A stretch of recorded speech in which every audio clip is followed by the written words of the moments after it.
Hello बच्चों, अभी हम लोग ग्लैंड्स में एक और ग्लैंड को पढ़ेंगे बच्चों, जिस ग्लैंड का नाम है बाबू पैनक्रियास।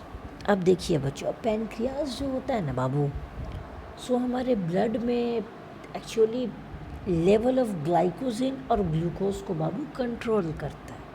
ठीक है बच्चों, तो देखिए एक्चुअली पहले हम लोग देखते हैं कि पैनक्रियास बच्चों होता कैसा है। आइए देखिए बच्चों,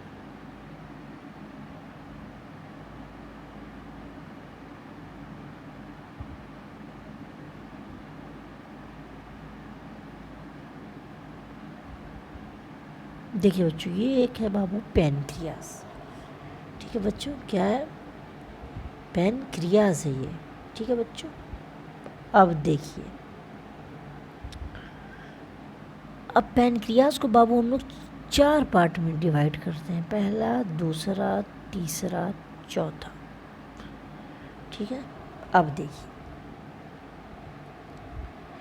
जी, सबसे नीचे एक्चुअली में पैनक्रियास बच्चों ऐसा होता नहीं है। ठीक है बच्चों, इसको ईजिली हम लोग समझ पाएँ इसीलिए इसको ऐसे मैंने ये ऐसा फिगर आपके आगे रखा है। ठीक है बच्चों, तो देखिए ये पैनक्रियास में बच्चों कितने पार्ट हुए? 4 पार्ट। पहला हुआ बच्चों हेड, दूसरा नेक, तीसरा बॉडी हुआ और चौथा क्या हुआ बाबू? टेल।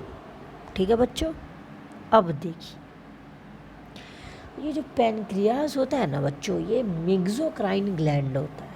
क्या होता है बच्चों? मिक्सोक्राइन ग्लैंड। अब पूछिएगा आप लोग कि ये मिक्सोक्राइन ग्लैंड क्या होता है, तो देखिए बच्चों, मिक्सोक्राइन ग्लैंड वो ग्लैंड होता है बच्चों जो कि इंडोक्राइन ग्लैंड और एक्सोक्राइन ग्लैंड दोनों के दोनों ग्लैंड का बच्चों कॉम्बिनेशन होता है। क्या होता है बच्चों? दोनों ग्लैंड का कॉम्बिनेशन होता है। ठीक है बच्चों, अब आप पूछेंगे इंडोक्राइन और एक्सोक्राइन ग्लैंड क्या होता है, तो बच्चों मैंने अपने सबसे पहली वीडियो पे चैनल के इस चीज़ को बता रखा है, आप लोग काइंडली वहाँ पे जाके इसको देख सकते हैं। ठीक है बच्चों, तो चलिए अब देखिए, जैसा कि हमने देखा बच्चों कि जो ये पैनक्रियास होता है बच्चों, ये मिक्सोक्राइन ग्लैंड यानी कि इंडोक्राइन और एक्सोक्राइन ग्लैंड दोनों के दोनों ग्लैंड का कॉम्बिनेशन होता है। ठीक है बच्चों, आइए आगे चलते हैं। अब देखिए, अब जैसे कि मैंने बताया ना, मिक्सोक्राइन ग्लैंड है पैनक्रियास, यानी इसमें इंडोक्राइन पार्ट भी होंगे और एक्सोक्राइन पार्ट भी। ठीक है, तो देखिए, अब जो पैनक्रियास के जो इंडोक्राइन पार्ट होते हैं ना बच्चों, उनमें कुछ ग्रुप ऑफ सेल होते हैं। क्या होते हैं बच्चों? ग्रुप ऑफ सेल, जिनको हम लोग क्या कहते हैं बच्चों? Islets of Langerhans. क्या कहते हैं बच्चों उसको? उस ग्रुप ऑफ सेल को बच्चों क्या कहते हैं? Islets of Langerhans. कोई पूछेगा कि कौन सा पार्ट पैनक्रियास में कंसिस्ट करता है आइसलेट्स ऑफ लैंगरहैंस, तो आप करेंगे इंडोक्राइन पार्ट। ठीक है बच्चों, अब देखिए, अब आइसलेट्स ऑफ लैंगरहैंस कितने होते हैं, तो actually islets of Langerhans about 1 to 2 millions होते हैं, यानी 10 लाख से 20 लाख के करीब होते हैं। ठीक है बच्चों, अब देखिए,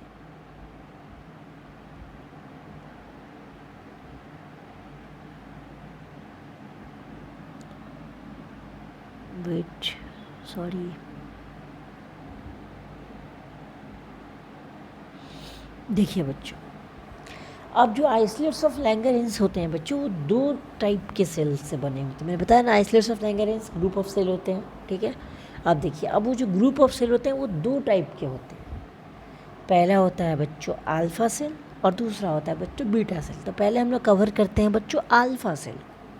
ठीक है, अब देखिए, अब जो ये अल्फा सेल होता है ना बच्चों, वो एक हार्मोन रिलीज़ करता है, जिस हार्मोन का नाम होता है बच्चों क्या?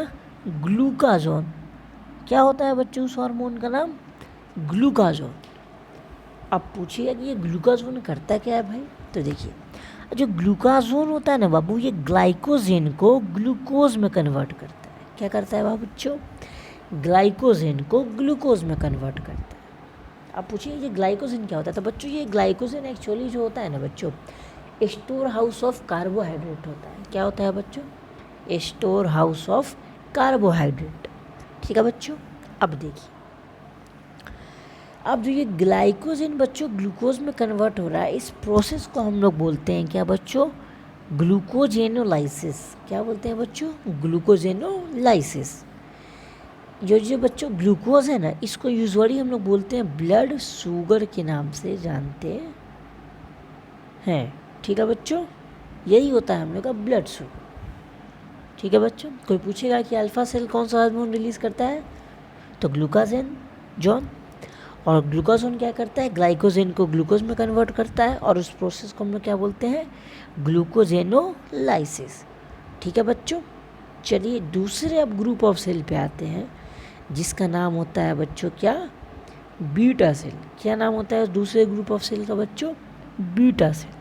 अब देखिए बच्चों कि ये बीटा सेल क्या होता है। और जो बीटा सेल होता है ना बाबू, ये एक हार्मोन रिलीज़ करता है, इस हार्मोन का नाम क्या होता है बच्चों? इंसुलिन। क्या होता है बच्चों? इंसुलिन ये रिलीज करता है। ठीक है, अब देखिए बच्चों, अब इंसुलिन क्या करता है ना, सो ग्लूकोज को ग्लाइकोजन में कन्वर्ट करता है। यानी क्या करता है? ग्लूकोज को ग्लाइकोजन में कन्वर्ट करता है। और इस प्रोसेस को हम लोग जो होता है ना, ग्लूकोज ग्लाइकोजन में कन्वर्ट होता है, उसको हम लोग बोलते हैं ग्लाइकोजेनेसिस। क्या बोलते हैं बच्चों? ग्लाइकोजेनेसिस। ठीक है, अब देखिए, अब कोई पूछेगा कि हमारे ब्लड में शुगर को इंक्रीज़ करने का काम कौन सा हार्मोन करता है, तो आप बताएंगे बच्चों ग्लूकाजोन। पूछिए क्यों? क्योंकि हमने पढ़ा ना बच्चों कि ग्लूकाजोन जो करता है सो ग्लाइकोजेन को ग्लूकोज में कन्वर्ट करता है, यानी ग्लाइकोजेन को शुगर में कन्वर्ट करता है। यानी हमारे बॉडी में जितना ग्लाइकोजेन होगा बच्चों, वो शुगर में कन्वर्ट होगा, यानी कि ब्लड में शुगर का लेवल इंक्रीज़ होता चला जाएगा। ठीक है बच्चों, अब देखिए, अब कोई पूछेगा कि डिक्रीज़ कौन सा करता है हार्मोन ब्लड शुगर को, वो होता है बच्चों इंसुलिन। क्योंकि इंसुलिन क्या करता है बच्चों? ब्लड शुगर जितना भी है उसको ग्लाइकोजन में कन्वर्ट कर देता है। ठीक है बच्चों, अब देखिए बच्चों, ये बढ़ा हुआ जो ब्लड शुगर लेवल होता है बच्चों, तो वो तो कंट्रोल हो जाता है आर्टिफिशियल इंसुलिन या फिर दवाइयों से। किसी किसी केस में बच्चों जो पैनक्रियाज सही से बहुत ज़्यादा वर्क, मतलब सही से ज़्यादा वर्क नहीं कर पाता है बच्चों, उस समय रैपिड फ्लक्चुएशन होता है ब्लड शुगर। रैपिड फ्लक्चुएशन बोले तो कभी ब्लड शुगर हाई और कभी बिल्कुल नील हो जाता है। नील बोले तो ज़ीरो के पास। अब देखिए, अब हमने सुना ना, ये ग्लूकोज ज़रूरी होता है बॉडी के फंक्शन के लिए। ठीक है बच्चों, तो देखिए, अब जब ब्लड में बच्चों ग्लूकोज जब जीरो हो जाएगा, यानी कि इंसुलिन कन्वर्ट करता चला जाएगा ग्लूकोज को ग्लाइकोजन में, और ग्लूकाजोन ग्लाइकोजन से ग्लूकोज नहीं बना पाएगा, और ग्लूकोज सारा का सारा कन्वर्ट हो जाएगा ग्लाइकोजन, तो हमारे बॉडी में ग्लूकोज की कमी हो जाएगी, जिस कारण हमारे बॉडी के पार्ट जो होंगे ना, धीरे धीरे ख़राब होते चले जाते हैं। इसीलिए ब्लड शुगर बच्चों बहुत ही डेंजरस बीमारी है। तो रिक्वेस्ट करता हूँ, जिनकी भी पेरेंट्स को या फिर किसी को भी हो बच्चों, तो प्लीज़ आप लोग अपने डियर वंस का ख्याल रखें। ठीक है बच्चों, तो आज के लेक्चर में बच्चों इतना ही। आगे के लेक्चर के लिए हमारे चैनल से जुड़े रहिए।